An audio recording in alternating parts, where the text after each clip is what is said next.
Hello hello everyone, welcome back to my channel. Last video आप लोगों ने सबने देखी और आप में से कुछ लोगों की कुछ डिमांड्स थी, कुछ टॉपिक्स के लिए आप लोगों ने कहा था। कुछ ने कहा था कि फंजाई का रिप्रोडक्शन सर समझाइएगा, किसी ने नाइट्रोजन साइकिल के लिए बोला था, शायद इरिगेशन के लिए भी बोला था। तो कुछ नहीं, जैसे जैसे आप लोगों की जो डिमांड होगी, आपके सभी डिमांड्स को मैं पूरा करूंगा। धीरे धीरे सारे टॉपिक्स हम कवर करेंगे।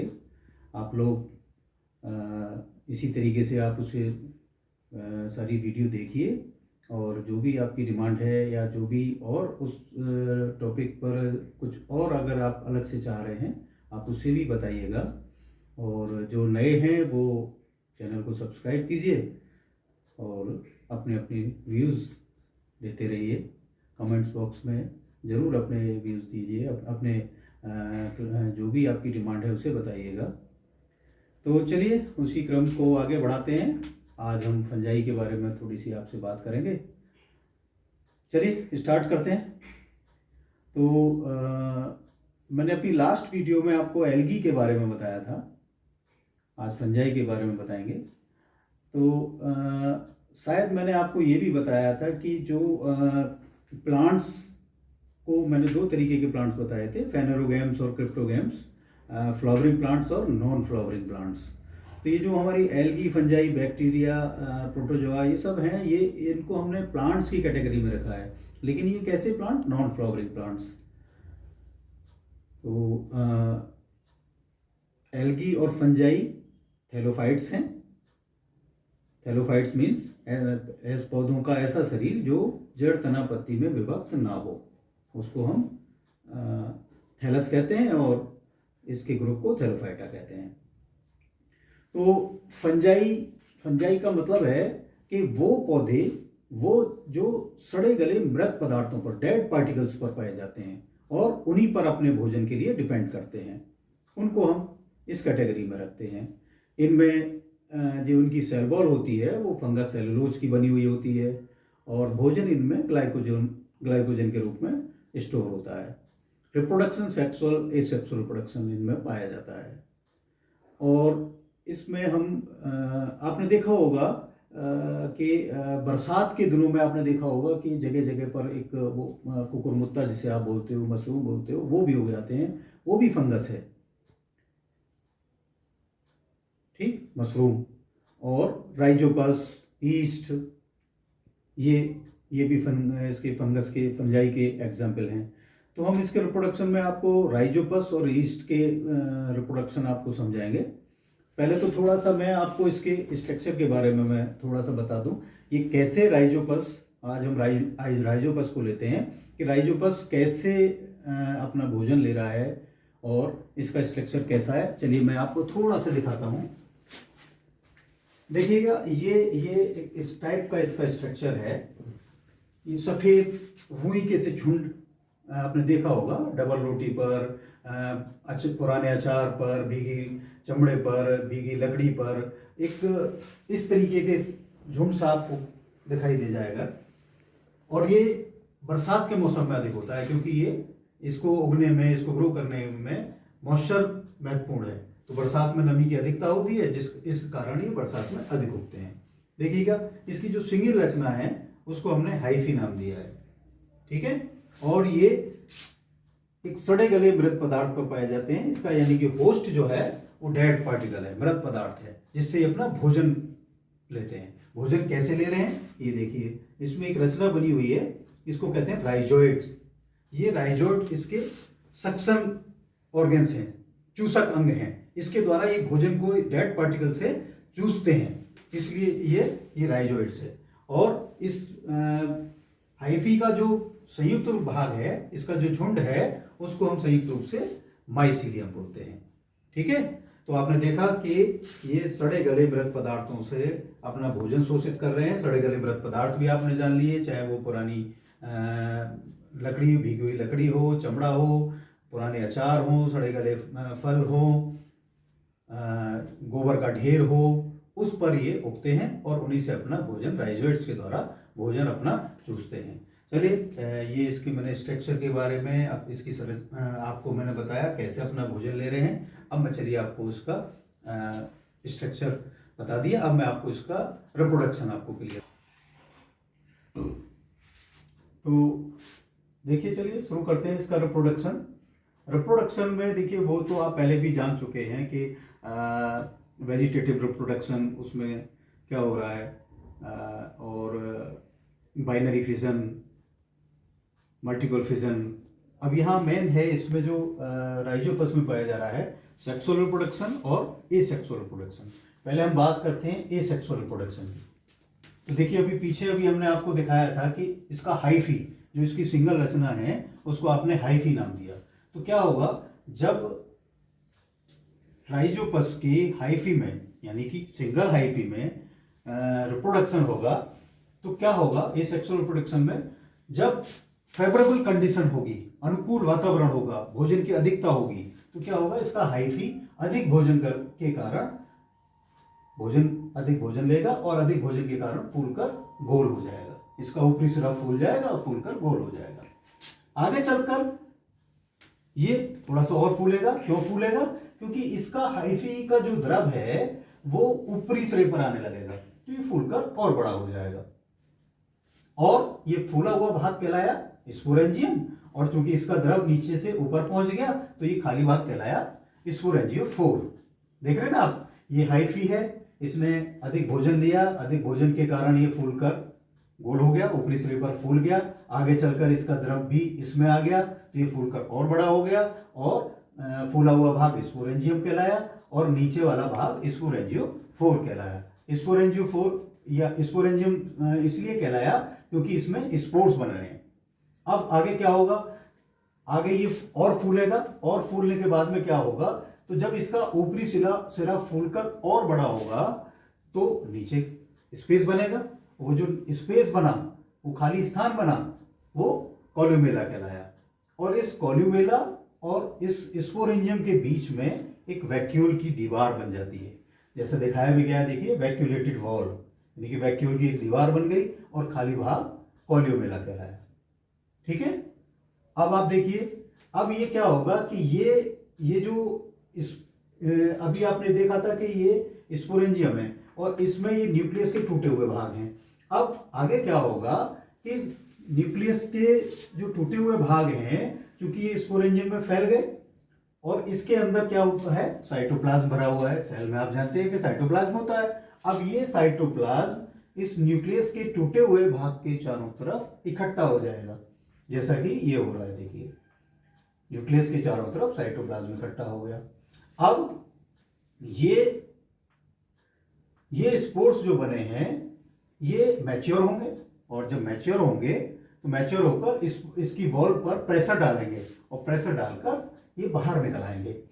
बाहर निकलकर देखिए, ये दो स्तर का होगा, एक्साइन और इंटाइन। एक्साइन बाहरी स्तर होगा और इंटाइन भीतरी स्तर होगा।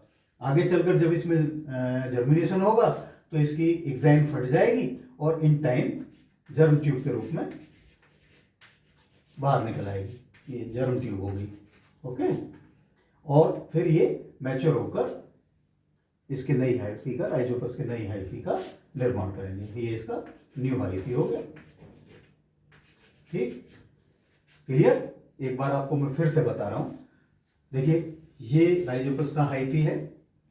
जब इसमें एसेक्सुअल रिप्रोडक्शन होगा तो क्या होगा, अधिक फेवरेबल कंडीशन होगी, भोजन की अधिकता होगी। तो भोजन की अधिकता के कारण, अधिक भोजन करने के कारण इसका हाइफी फूलकर बड़ा हो जाएगा, इसका ऊपरी सिरा फूल जाएगा, फूलकर वो बड़ा हो जाएगा। आगे चलकर इसका द्रव भी, हाइफी का द्रव भी इस स्पोरेंजियम में आ जाएगा। ऊपरी जो फूला हुआ भाग है उसको हमने स्पोरेंजियम नाम दिया।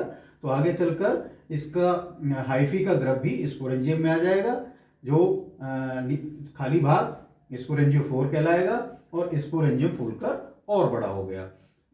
स्पोरेंजियम के फूलकर और बड़ा हो जाने पर स्पोरेंजियम और इसके स्पोरेंजियोफोर के बीच में एक खाली स्थान बन जाता है, जिसको कि हमने कॉल्यूमेला नाम दिया।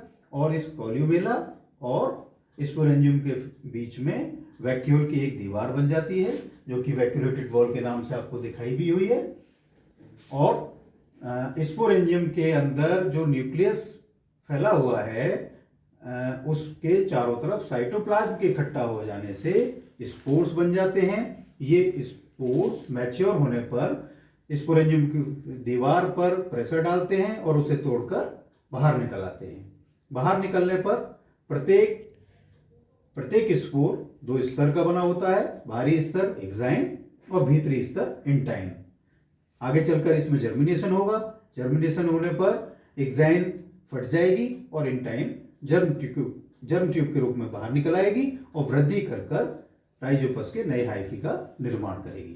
तो ये हो गया इसका एसेक्सुअल रिप्रोडक्शन। उम्मीद करता हूं आप लोगों के समझ में आया होगा। एक बार इसे देखिएगा, इसके डायग्राम को देखिएगा, आपको बिल्कुल क्लियर हो जाएगा। ठीक है, चलिए अब हम इसके सेक्सुअल रिप्रोडक्शन की बात करते हैं। देखिएगा ये सेक्सुअल रिप्रोडक्शन में क्या होगा, ये जो हाइफी है इसमें क्या होगा, यहां सेक्सुअल रिप्रोडक्शन में आप जानते भी होंगे सेक्सुअल रिप्रोडक्शन में गैमीट्स का होना जरूरी है। मेल गैमीट और फीमेल गैमीट मिलकर जाइगोट का निर्माण करते हैं, यानी कि विपरीत टाइप्स की जरूरत होती है। तो इसी में देखिए आपको दिखाया गया है प्लस और माइनस, यानी कि 2 विपरीत जाति हो गई। प्लस और माइनस जाति के हाइफी एक दूसरे के पास आएंगे। आगे चलकर इनमें इनके आमने सामने पैपली नामक को बाहर निकल आएगा और फिर उसके बाद में इस हाइफी का द्रव भी इस पैपली में आ जाएगा, जिससे कि गैमीट का निर्माण होगा। एक बार मैं आपको फिर बताता हूं। सर्वप्रथम प्लस और माइनस जाति के 2 हाइफी एक दूसरे के पास आते हैं। आगे चलकर इनके आमने सामने वाली दीवार से पैपली नामक को बाहर निकल आते हैं। ठीक है, और फिर इस हाइफी का द्रव इस पैपली में आने लगता है और ये पैपली फूलकर और बड़े हो जाते हैं और गैमीट का निर्माण करते हैं। देखा आपने, अब इस हाइफी का द्रव इस पैपली में आ गया तो ये फूलकर बड़े हो गए, और जब ये फूलकर बड़े हो गए यहाँ ये कहलाए गैमीट। इनका निर्माण गैमीट्स का निर्माण हो गया। और ये जो हाइफी का द्रव इसमें आ गया था, पैपली में आ गया था, जिसको आपने गैमीट नाम दे दिया, और जब इनका द्रव इसमें चला गया तो ये कहलाया सस्पेंसर। इसका खाली भाग कहलाया सस्पेंसर। ठीक, यहां तक क्लियर। अब आगे देखिए कि ये जो गैमीट्स बन गए इनमें फ्यूजन होगा। अभी आपस में फ्यूज करेंगे, आपस में इनमें संयुग्मन होगा, और ये देखिए ये इसमें फ्यूजन हो रहा है। फिर फ्यूजन होने के बाद में ये इन्होंने मिलकर आपस में संयुक्त होकर दोनों जाइगोट ने, एक प्लस जाति का गैमीट था और एक माइनस जाति का गैमीट था। प्लस और माइनस जाति के गैमीट्स ने मिलकर इनमें दोनों में फ्यूजन हुआ और दोनों ने मिलकर जाइगोट का निर्माण कर दिया। ये देखिएगा ये जाइगोट बन गया। ठीक है, अब क्या होगा, इस जाइगोट में एक आवरण और चढ़ जाएगा, एक सिस्ट नामक आवरण बन जाएगा, और जिससे कि रचना कहलाएगी जाइगोस्पोर। यानी कि जाइगोट के चारों तरफ एक आवरण चढ़ गया, जिसको हमने नाम दिया जाइगोस्पोर। आगे चलकर इस जाइगोस्पोर में जर्मिनेशन होगा, और जर्मिनेशन होने पर इसमें एक प्रोमाइसिलियम नामक ट्यूब निकलेगी, और जो ऊपरी सिरे पर फूलकर स्पोरेंजियम का निर्माण करेगी। अब उस स्पोरेंजियम के अंदर न्यूक्लियस मौजूद होगा टुकड़ों में, और फिर इसमें चारों तरफ वही पीछे की तरह साइटोप्लाज्म इकट्ठा हो जाएगा और ये स्पोर्स बन जाएंगे, और ये स्पोर्स मैच्योर होकर स्पोरेंजियम की दीवार पर प्रेशर डालेंगे और उसकी दीवार को तोड़कर बाहर निकल आएंगे। और उसी तरीके से प्रत्येक स्पोर में एक्साइन और इंटाइन 2 स्तर पाए जाएंगे, एक्साइन बाहरी स्तर, इंटाइन भीतरी स्तर। फिर इसमें भी जर्मिनेशन होगा, जर्मिनेशन से एक्साइन फट जाएगी और इंटाइन जर्म ट्यूब के रूप में बाहर निकलकर राइजोपस के हाइफी का निर्माण करेगी। कैसे हाइफी का निर्माण होगा, क्योंकि आपने देखा था कि यहाँ प्लस और माइनस जाति के गैमीट्स थे और ये आपस में संयुक्त हो गए, उन्होंने आपस में फ्यूज करके जाइगोट का निर्माण किया। तो उस जाइगोट के द्वारा फिर बाद में जो स्पोर्स बने हैं वो दोनों कैरेक्टर्स को लेकर पैदा होंगे, यानी कि उनमें वो जो हाइफी आपने बने हैं वो प्लस और माइनस दोनों जातियों के हाइफी का निर्माण होगा। ठीक है, ये इसका सेक्सुअल रिप्रोडक्शन हो गया। मैं आपको एक बार फिर से क्लियर करता हूं। आप देखिए जब राइजोपस में सेक्सुअल रिप्रोडक्शन होता है तो क्या होगा, राइजोपस की प्लस और माइनस जाति के दो हाइफी एक दूसरे के आसपास आएंगे, एक दूसरे के आमने सामने आएंगे, आगे चलकर उनके सामने आमने सामने वाली दीवार से पेप्ली नामक को बाहर निकल आएंगे और तत्पश्चात इसका हाइफी का द्रव भी इस पेप्ली में आ जाएगा। हाइफी का द्रव पेप्ली में आ जाने से पेप्ली फूलकर बड़े हो जाते हैं और गैमीट का निर्माण करते हैं। और हाइफी का जो खाली भाग है जिसका द्रव निकल के गैमीट्स में आ गया वो सस्पेंसर कहलाएगा। तत्पश्चात ये दोनों गैमीट्स मिलकर प्लस और माइनस जाति के गैमीट्स मिलकर जाइगोट का निर्माण करेंगे। दोनों ने मिलकर जाइगोट बना दिया। आगे चलकर जाइगोट के चारों तरफ एक आवरण चढ़ जाएगा जिससे कि इसको हम जाइगोस्पोर कहेंगे। तत्पश्चात इस जाइगोस्पोर में जर्मिनेशन होगा।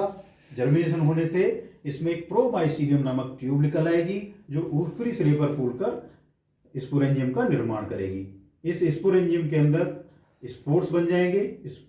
उसके चारों तरफ साइटोप्लाज्म इकट्ठा हो जाने से स्पोर्स बन जाएंगे और ये स्पोर्स मैच्योर होंगे और मैच्योर होकर इस स्पोर एंजियम की दीवार को तोड़कर बाहर निकल आएंगे और प्रत्येक स्पोर जितने भी स्पोर्स बाहर आए हैं वो प्लस और माइनस जाति दोनों के हैं और इन स्पोर्स के अंदर दो स्तर पाए जाएंगे, बाहरी स्तर एक्साइन और भीतरी स्तर इंटाइन।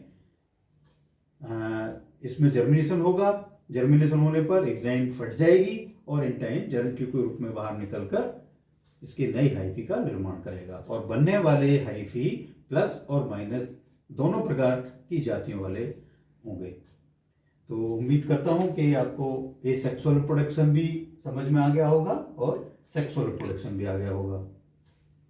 तो आज ये मैं आपको राइजोपस का ही काफ़ी है।